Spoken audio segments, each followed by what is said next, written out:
তো ফ্রেন্ডস, এই বৃষ্টির মধ্যে দেখতে পাচ্ছেন গোলা পায়রাগুলো এবং ছোটো ছোটো চড়াই পাখিগুলো টিনের চালের নিচে একটু জায়গার মধ্যে তারা কিন্তু আশ্রয় নিয়েছে, কিন্তু বৃষ্টির জন্য খুবই তাদের অসুবিধা হচ্ছে। তো দেখেন এখানেও কিন্তু একটা গোলা পায়রা খাবার খিদের জ্বালায় সেই বাড়ির উঠোন অব্দি উঠে এত গেছে। বৃষ্টি হচ্ছে লাগাতার 4 দিন ধরে বৃষ্টি, তার জন্য কিন্তু স্রোতগুলো দেয়ালের দিকে কিন্তু উঠছে, কিন্তু ওপরে চালে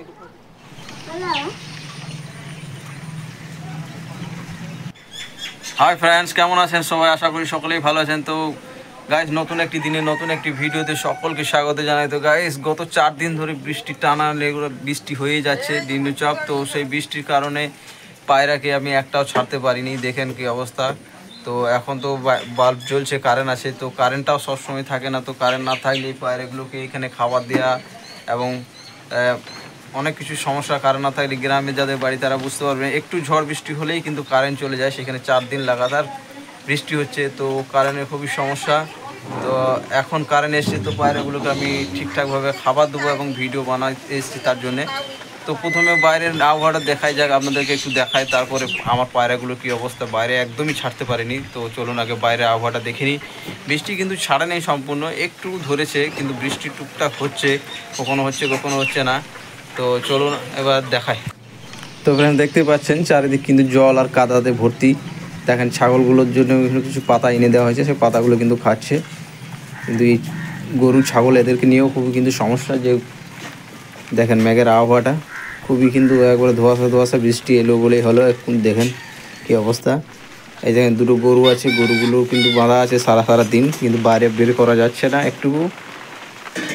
সাংঘাতিক অবস্থা, বৃষ্টি ছাড়ার নামই নেয় না। দেখেন আবার বৃষ্টি কিন্তু শুরু হয়ে গেল। চলেন দেখেন, দেখেন বৃষ্টি কিন্তু আবার শুরু হয়ে গেল। দেখেন ছাগলটা দৌড়ে চলে যাচ্ছে, বৃষ্টি কিন্তু আবার শুরু হয়ে গেল। কঠিন অবস্থা দেখেন। তো বন্ধু, এখানে দেখতে পাচ্ছেন বন্ধুরা, কয়েকটি পায়রা কিন্তু এখানে বৃষ্টির জন্য যাতে না ভেজে তার জন্য একটু টিনের ওপর দিকে রয়েছে, যাতে না ভিজে। ছোটো ছোটো চড়ুই পাখি এবং পায়রা সব এখানে কিন্তু বৃষ্টির জন্য অবস্থা সবারই খারাপ হয়। দেখেন এই পায়রাটা গোলা পায়রা কিন্তু বাড়ির উঠোনে এসেছে খাবার খাচ্ছে, এমন অবস্থা। তো ফ্রেন্ডস, এখন আমি চলে এলাম পায়রার লফটে। তো লফটে এসে দেখি, দেখেন যে ছোটো ছোটো দুটো বাচ্চা ছিল, সেই বাচ্চা দুটো কিন্তু অনেকটাই বড় হয়েছে, কিন্তু বাচ্চাগুলো এই ঠান্ডাতে অবস্থা খারাপ মধ্যে রয়েছে। কিন্তু এদের বৃষ্টি কিন্তু ভেতরে পড়ে না, কিন্তু ঠান্ডা আবহাওয়া যেহেতু রয়েছে, দেখো ওই দেয়ালগুলোর ভিতরে কিন্তু দেয়াল দিয়ে স্রোত আসছে। এত বৃষ্টি হচ্ছে লাগাতার 4 দিন ধরে বৃষ্টি, তার জন্য কিন্তু স্রোতগুলো দেয়ালের দিকে কিন্তু ঘুরছে, কিন্তু ওপরে চালে কোথাও কিন্তু বৃষ্টি পড়ে না। মোটামুটি পায়রাগুলো সেফ আছে, কিন্তু ঠান্ডা তো লাগবে একটু। দেখেন ঠান্ডাতে পায়রাগুলো একটু কিন্তু ঠান্ডা ঠান্ডা ভাব হয়ে রয়েছে। তো এখানে খাওয়া দাওয়া দেওয়া হচ্ছে, আর কি করব, বাইরে ছাড়া যাচ্ছে না। কিন্তু পায়রাগুলো কিন্তু বাইরে ছাড়লে তারা উঠবে, একটু ফ্রি হবে, কিন্তু সেটা হতে পারছে না। তা কিছু করার নাই, বৃষ্টি যদি না ছাড়ে। তো এখানে কিন্তু সমস্যা হলো একটাই, যে এই বৃষ্টির ঠান্ডার সময়ে কিন্তু আমি দুটো বাচ্চা কিন্তু মনে হয় ডিম ফুটে বেরিয়েছে, কিন্তু কি করা যাবে, আগে বুঝতে পারলে হয়তো এই সময় ডিম বাচ্চাগুলো করাতাম না। কিন্তু কিছু করার নেই, বাচ্চা যেহেতু ফুটে গেছে, নেক্সট টাইম কিন্তু এখন আর আমি ডিম বাচ্চা একটাও করাবো না, বা ডিম দিলেও। তো চলুন প্রথমে সিরাজগুলো দেখে নিই। সিরাজগুলো কিন্তু দেখিনি, তো সিরাজিরও বাচ্চা ফুটে যাওয়ার সময় হয়ে গেছে, দেখাই যাক। তো ফাইনালি কিন্তু সিরাজিরও ডিম থেকে বাচ্চা বের হয়ে গেছে একটা, দেখতে পাচ্ছেন মাশাআল্লাহ। কিন্তু এগুলো কিন্তু আমি দেখিনি, আজকে দেখলাম।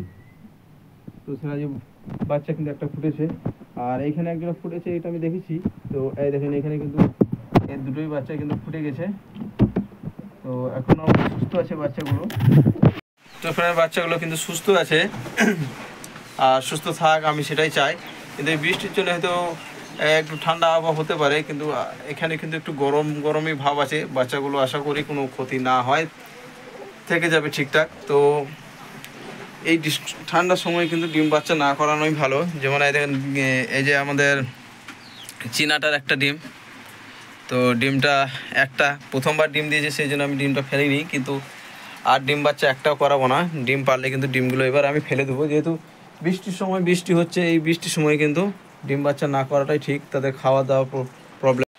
তো ফ্রেন্ডস, এই সময় ডিম বাচ্চা কিন্তু না করানোটাই ঠিক, কারণ খাবার দাবারের সমস্যা হতে পারে। দেখেন খাবার তো আমি এখানে দিয়ে দেবো ঠিকই আছে, যে পেট ভর্তি খাবার কিন্তু পায়রাগুলো পেয়ে যাবে। কিন্তু দেখেন তাছাড়াও তাদের কিন্তু অনেক প্রয়োজনীয় জিনিস আছে, যে প্রয়োজনীয় জিনিসগুলো সেগুলো আমরা না বুঝতে পারলে পশু পাখি তারা বুঝতে পারে। তারা নিজের প্রোটিন এবং প্রয়োজনীয় খাদ্যগুলো নিজের বাচ্চার জন্যে এবং নিজের শরীরের জন্য ক্যালসিয়াম এবং ভিটামিন খাদ্যগুলো নিজেরাই কিন্তু বেছে খেয়ে নেয়।